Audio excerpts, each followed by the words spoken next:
اللہ رب العالمین نے فرمایا کہ جب ابلیس کو اللہ تعالیٰ نے دھتکار دیا تو ابلیس نے اللہ رب العالمین سے مہلت مانگی کہ اللہ تو مجھے قیامت کے دن تک مہلت دے دے. تو اللہ تعالیٰ نے ابلیس کو قیامت کے دن تک مہلت دے دیا. اس کے بعد ابلیس نے اللہ رب العالمین کے سامنے حضرت آدم علیہ السلام کے بارے میں کہا فَبِمَا أَغْوَيْتَنِي کہ میں جو گمراہ ہوا ہوں تیری وجہ سے گمراہ ہوا ہوں. لَأَقْعُدَنَّ لَهُمْ صِرَاطَكَ الْمُسْتَقِيمَ ہم تیرے سیدھے راستے پر بیٹھ جائیں گے, سیدھے راستے پر بیٹھ کر کے تم کو گمراہ کریں گے. ثُمَّ لَآتِيَنَّهُمْ مِنْ بَيْنِ أَيْدِيهِمْ وَمِنْ خَلْفِهِمْ اللہ فرماتا ہے کہ ابلیس نے کہا کہ ہم تمہارے سامنے سے آئیں گے, تمہارے پیچھے سے آئیں گے, تمہارے دائیں سے آئیں گے, تمہارے بائیں سے آئیں گے, غرضے کی ہر طرح سے ہم تم کو گمراہ کرنے کی کوشش کریں گے. اس کے بعد اللہ تعالیٰ نے ابلیس کو دھتکار کر کے بھگا دیا اور ابلیس نے اپنے سب سے پہلی دشمنی حضرت آدم علیہ السلام سے نبھائی. اللہ تعالیٰ نے حضرت آدم علیہ السلام کو حضرت حوا علیہ السلام کو جنت کے اندر بھیج دیا. شیطان نے ابلیس نے ان کے دل کے اندر وسوسہ ڈال کر کے کہا کہ اللہ تعالیٰ نے تم کو جنت کا پھل کھانے سے اس لیے روکا ہے کہ اگر تم جنت کا پھل, اس درخت کا پھل کھا لو گے تو بہت بلند مقام پر پہنچ جاؤ گے, فرشتوں کے زمرے میں شامل ہو جاؤ گے. اس لیے تم کو اللہ تعالیٰ نے اس پھل کے کھانے سے روکا ہے. شیطان کبھی بھی برائی کو برائی بنا کر کے پیش نہیں کرتا. شیطان کبھی بھی بری چیز کو بھی اچھا چیز بنا کر کے لوگوں کے سامنے پیش کرتا ہے. اور یہی وجہ تھی کہ ابلیس نے حضرت آدم علیہ السلام کو حضرت حوا علیہ السلام کو جب بہکایا تو کہا کہ تم کو اللہ تعالیٰ نے اس لیے درخت کا پھل کھانے سے روکا ہے کہ اگر کھا لو گے تو فرشتہ بن جاؤ گے یا ایک بلند مقام پر پہنچ جاؤ گے, یا اس لیے اللہ نے روکا ہے تم کو کہ اگر اس کے کھانے سے کہ تم جنت کے اندر ہمیشہ ہمیشہ رہو گے. لہذا اگر کھا لو گے تو جنت کے اندر ہمیشہ تمہاری سیٹ بک ہو جائے گی. بہکا دیا تو اپنی سب سے پہلی دشمنی شیطان نے حضرت آدم علیہ السلام سے حضرت حوا علیہ السلام سے ادا کیا کہ جنت جیسی بڑی نعمت سے نکلوا دیا. یہاں تک کہ اللہ تعالیٰ نے جنت کے لباس کو بھی حضرت آدم اور حضرت حوا علیہ السلام سے چھین لیا اور درخت کے پتوں سے حضرت آدم علیہ السلام اپنی شرمگاہ کو چھپانے لگے. تو شیطان ابلیس انسان کا سب سے بڑا دشمن ٹھہرا. ہمارے باپ یا ہمارے دادا حضرت آدم علیہ السلام کو بھی نہیں چھوڑا. اسی لیے نبی کریم صلی اللہ علیہ وسلم نے شیطان سے ایک انسان کو آگاہ کیا ہے کہ انسان ہمیشہ شیطان سے آگاہ رہے, اس سے بچنے کی کوشش کرے, اس کے حربے میں پھنسنے کی کوشش مت کرے. نبی کریم صلی اللہ علیہ وسلم فرماتے ہیں, صحیح بخاری کی روایت ہے, حضرت جابر ابن عبداللہ رضی اللہ تعالیٰ روایت کرتے ہیں کہ نبی کریم صلی اللہ علیہ وسلم نے فرمایا کہ شیطان یا ابلیس اپنا عرش پانی کے اوپر لگاتا ہے, اپنا عرش پانی کے اوپر بچھاتا ہے, یہاں تک کہ وہیں سے سارے شیطانوں کو دنیا کے اندر بھیجتا ہے, لوگوں کو گمراہ کرنے کے لیے, لوگوں کو بہکانے کے لیے. اور جب وہ بہکا کر کے واپس آتے ہیں تو ان سے پوچھتا ہے کہ تم نے کیا کیا کام کیا. کوئی کچھ کہتا ہے, کوئی کچھ کہتا ہے. ابلیس یہی کہتا ہے کہ تم نے کوئی بڑا کام نہیں کیا. نبی کریم صلی اللہ علیہ وسلم فرماتے ہیں یہاں تک کہ ان میں سے ایک شیطان آتا ہے اور کہتا ہے کہ ہم نے آج میاں اور بیوی کو نہیں چھوڑا یہاں تک کہ دونوں کے درمیان جدائی کرا دیا۔ نبی کریم صلی اللہ علیہ وسلم فرماتے ہیں کہ شیطان ابلیس ایسے شیطان کو اپنے سے چمٹا لیتا ہے اور اس کو شاباشی دیتا ہے۔ تو شیطان کا سب سے بڑا مقصد میاں اور بیوی کے درمیان جدائی پیدا کرنے کا ہوتا ہے۔ جو ہتھ کنڈا شیطان اپناتا ہے، جس طریقے سے شیطان نے انسان کو گمراہ کرنے کے پیچھے لگنے کا وعدہ کیا، اسی طریقے سے شیطان انسان کے پیچھے لگا ہوا ہے۔ نبی کریم صلی اللہ علیہ وسلم بیان فرماتے ہیں، صحیح مسلم وغیرہ کی روایت ہے کہ انسان جب سو جاتا ہے، شیطان اس کے سر میں 3 گرہیں لگا دیتا ہے، 3 گرہوں سے اس کے سر کو باندھ دیتا ہے اور کہتا ہے کہ اللہ کے بندے سو جا، ابھی رات بہت لمبی ہے، فجر کا وقت بہت لمبا ہے، ابھی تو سو جا۔ یہاں تک کہ اس کے جسم میں پھونک مارتا ہے اور اس کو سلانے کی کوشش کرتا ہے۔ نبی کریم صلی اللہ علیہ وسلم فرماتے ہیں کہ یہ 3 گرہیں جو شیطان انسان کے سر میں باندھ دیتا ہے، جب اٹھ کر کے اللہ کا نام لیتا ہے، شیطان کی ایک گرہ کھل جاتی ہے، اور جب انسان اس کے ساتھ ساتھ وضو بنا لیتا ہے، شیطان کی دوسری گرہ جو اس کے سر میں لگائی گئی ہے کھل جاتی ہے۔ اور نبی کریم صلی اللہ علیہ وسلم فرماتے ہیں کہ جب انسان وضو کر کے اللہ رب العالمین کی عبادت کر لیتا ہے یا پھر فجر کی نماز باجماعت پڑھ لیتا ہے، اللہ رب العالمین اس کی تیسری گرہ کو کھول دیتا ہے، یہاں تک کہ انسان خوش و خرم ہو جاتا ہے۔ لیکن جو انسان شیطان کی گرہ لگا کر کے سویا رہتا ہے، صبح اٹھتا ہے تو اس کے چہرے پر خوشی کے آثار نہیں ہوتے۔ یہ نبی کریم صلی اللہ علیہ وسلم نے واضح کر دیا کہ شیطان انسان کے سر میں روز گرہ لگاتا ہے۔ جب انسان اٹھتا ہے اللہ کا نام لیتا ہے، پہلے گرہ کھلا، جب وضو کر لیتا ہے دوسری گرہ کھل گئی، اور جب فجر کی نماز پڑھ لیا تو تیسری گرہ کھل گئی۔ بتائیے ہم تینوں کام کرتے ہیں کیا؟ اٹھتے ہیں تو اللہ کا نام لیتے ہیں، رات میں اٹھنے کے بعد وضو کرتے ہیں یا فجر کی نماز پڑھتے ہیں؟ تو جب شیطان کے سارے گرہ سروں پر لگے رہیں گے تو انسان کے جسموں کے اندر، انسان کے دلوں کے اندر خوشی کہاں سے میسر ہوگی؟ تو معلوم ہوا کہ انسان ہر حال میں شیطان کے ہتھ کنڈے سے اپنے آپ کو بچانے کی کوشش کرے، اس لیے کہ شیطان نے، ابلیس نے اللہ کے سامنے ہی وعدہ کیا تھا کہ ہم سیدھے راستے پر بیٹھ جائیں گے اور تیرے بندے کو ہر طرف سے گمراہ کرنے کی کوشش کریں گے۔ صحیح بخاری کی 1142 نمبر کی روایت ہے۔ حضرت ابو ہریرہ رضی اللہ تعالیٰ عنہ بیان فرماتے ہیں کہ نبی کریم صلی اللہ علیہ وسلم اعتکاف میں بیٹھے ہوئے تھے۔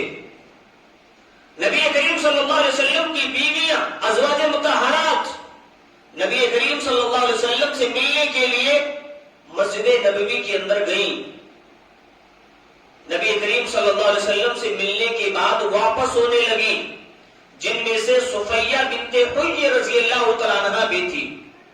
نبی کریم صلی اللہ علیہ وسلم نے ان سے کہا کہ صفیہ تم تھوڑا رک جاؤ، ابھی کچھ دیر کے بعد میں تم کو تمہارے گھر چھوڑ کر کے واپس آ جاتا ہوں۔ یہ نبی کریم صلی اللہ علیہ وسلم نے حضرت صفیہ بنت حی رضی اللہ تعالیٰ عنہا سے کہا۔ تھوڑی دیر رکنے کے بعد نبی کریم صلی اللہ علیہ وسلم حضرت صفیہ بنت حی رضی اللہ تعالیٰ عنہا کو ساتھ میں لے کر کے ان کے کمرے جو دار اسامہ کے اندر تھا، نبی کریم صلی اللہ علیہ وسلم وہاں پر راستے میں لے جانے لگے۔ مسجد سے جب کچھ دور باہر نکلے، دیکھتے ہیں کہ 2 انصاری بیٹھے ہوئے راستے میں بات کر رہے ہیں۔ 2 انصاری صحابی موجود ہیں۔ نبی کریم صلی اللہ علیہ وسلم نے جب رات کے موقع پر انصاری صحابیوں کو دیکھا، کہا کہ اے میرے صحابہ تم غور سے دیکھ لو، یہ میری بیوی صفیہ بنت حی ہے۔ صحابہ پریشان ہو گئے، کہا سبحان اللہ، اللہ کے رسول کیا ہم آپ کے اوپر شک کریں گے؟ آپ کے اوپر کسی طرح کا شک اور شبہ کیا جا سکتا ہے؟ تو نبی کریم صلی اللہ علیہ وسلم نے فرمایا کہ نہیں، انسان کے پیچھے شیطان لگا ہوا ہے. جیسے انسان کے جسم میں خون دوڑتا ہے اسی طریقے سے شیطان انسان کے جسم میں دوڑتا ہے. تو مجھے ایسا محسوس ہوا کہ شیطان تم کو ورگلا نہ دے, شیطان تم کو میرے خلاف اکسا نہ دے اور تم میرے بارے میں بدگمانی کر سکو, اس لیے میں نے تم کو آگاہ کیا. تو نبی کریم صلی اللہ علیہ وسلم نے بھی صحابہ کو بتایا کہ شیطان انسان کے رگوں میں خون کی طرح دوڑتا ہے, اس لیے انسان کو اس سے بچنے کی ضرورت ہے. نمازوں کے اندر بھی آ کر کے انسان کو بہکانے کی کوشش کرتا ہے, انسان کو بہکانے کی کوشش کرتا ہے. نبی کریم صلی اللہ علیہ وسلم نے فرمایا کہ اگر کسی کو انسان بہکائے نماز کی حالت میں تو اپنے بائیں جانب 3 مرتبہ اعوذ باللہ من الشیطان الرجیم پڑھ کر کے تھو تھو ہلکے سے کر دے, پھر خنزب شیطان انسان کے قریب نہیں آئے گا. تو شیطان انسان کو ہر طریقے سے بہکانے کی کوشش کرتا ہے. اس کے بعد اللہ تعالیٰ نے آراف اور اصحاب آراف کا واقعہ بیان فرمایا. آراف کسے کہتے ہیں؟ آراف کہتے ہیں جنت اور جہنم کے بیچ میں ایک دیوار ہے. جنت اور جہنم کے بیچ میں ایک دیوار ہے, اس دیوار کو آراف کہا گیا. اللہ رب العالمین نے فرمایا جنتیوں سے, جب جنتی جنت میں چلے جائیں گے اللہ رب العالمین فرمائے گا کہ اے جنتیوں تم حقیقی معنوں میں جنت کے وارث ہو, اب تمہارے لیے جنت کی ساری نعمتیں متعین کر دی گئی ہیں, جو چیز چاہو ان میں سے کھاؤ پیو. اس کے بعد جنتی لوگ جہنمیوں سے پکار کر کے کہیں گے کہ اے جہنمیوں, اللہ رب العالمین نے ہم سے جو وعدہ کیا تھا وہ ہم اس وعدے کے مطابق جنت میں چلے آئے, جنت ہمارا ٹھکانہ ہوا, جنت کی نعمتوں سے ہم سرفراز ہوئے, اور جو اللہ تعالیٰ نے تم سے وعدہ کیا تھا کہ تم گنہگار رہو گے, کفر پر زندگی گزارو گے تو تم بھی اپنے ٹھکانے کو پہنچ جاؤ گے, لہذا تم بھی اپنے ٹھکانے کو پہنچ گئے. اس کے بعد اللہ رب العالمین جنتی جنت میں چلے جائیں گے, جہنمی جہنم میں چلے جائیں گے. کچھ لوگوں کو اللہ رب العالمین روک لے گا. جنت اور جہنم کے بیچ میں اللہ رب العالمین کچھ لوگوں کو روک لے گا. مفسرین کہتے ہیں کہ یہ ایسے لوگ ہوں گے جن کی نیکیاں اور ان کی برائیاں دونوں برابر ہوں گی, جن کی نیکیاں اور جن کی برائیاں دونوں برابر ہوں گی. اللہ رب العالمین ان کو جنت اور جہنم کے بیچ میں جو دیوار ہوگی اس دیوار پر ان کو روک لیا جائے گا.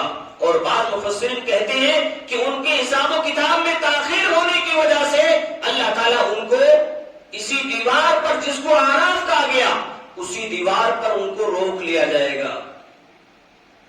اللہ رب العالمین فرماتا ہے اصحاب آراف جنت اور جہنم کے بیچ میں دیوار پر لا کر کے کھڑے کر دیے جائیں گے. اسی دیوار سے ایک دروازہ ہوگا جو جنت کی چیزیں نظر آئیں گی, اور دوسری طرف جہنم ہوگی جس کے اندر عذاب کی شدت نظر آئے گی.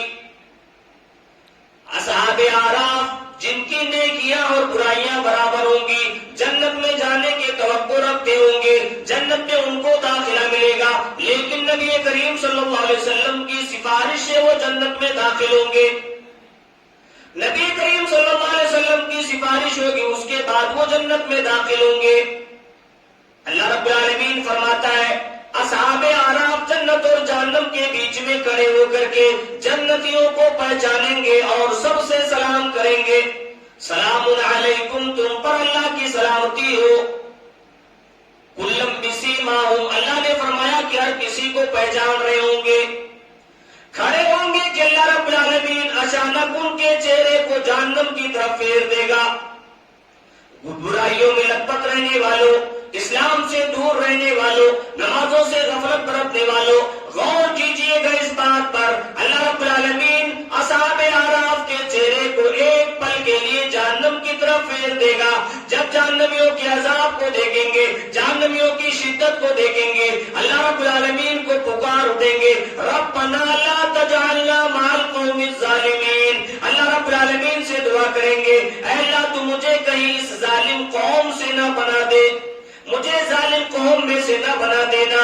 دیکھ کر کے ڈر جائیں گے جہنمیوں کے عذاب کو, جہنمیوں کی شدت کو دیکھ کر کے ڈر جائیں گے.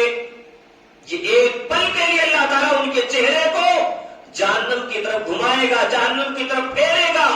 دیکھ کر کے ڈر کر کے پکار اٹھیں گے کہ اے اللہ ہم کو ظالم قوم سے مت بنا دینا.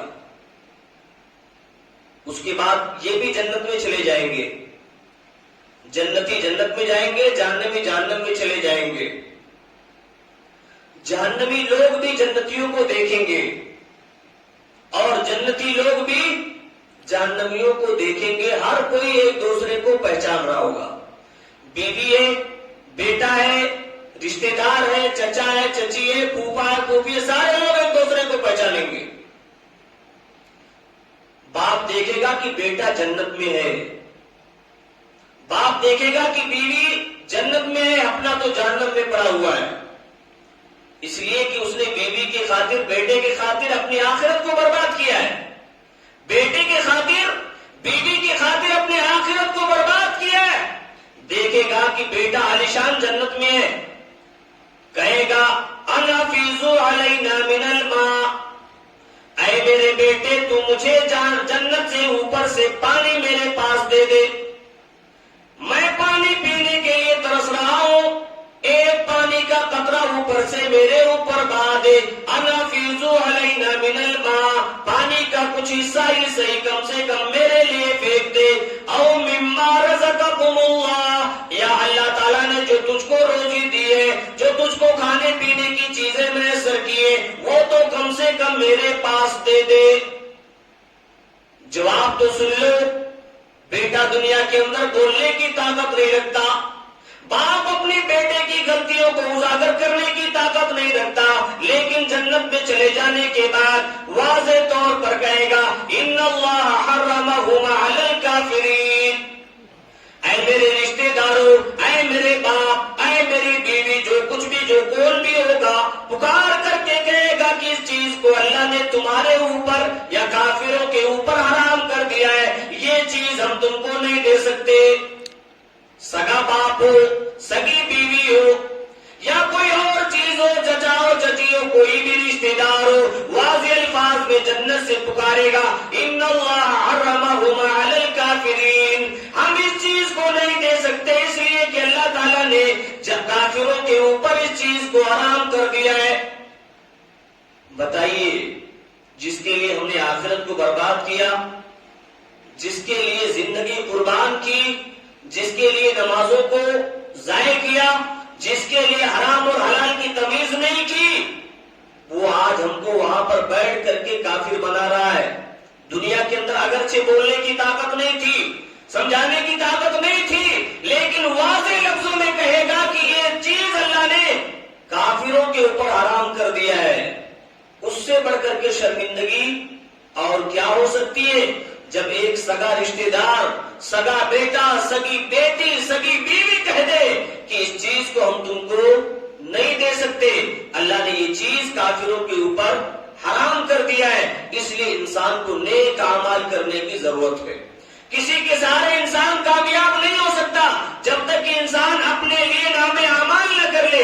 نام اعمال کی بنیاد پر انسان کامیاب ہوگا, ورنہ انسان کے لیے ذلت اور رسوائی کے علاوہ کوئی سہارا نہیں ہوگا. اللہ رب العالمین سے دعا کریں, اللہ تعالیٰ ہم تمام مسلمانوں کو آخرت کی فکر کرنے کی توفیق عطا فرما, جنت پانے کے لیے تیاری اور جہنم سے بچنے کے لیے بھی تیاری کرنے کی توفیق عطا فرما. آمین. وآخر دعواہم الحمدللہ رب العالمین. سبحانک اللہم بحمدک اشہد ان لا الہ الا انت استغفرک واتوب الیک.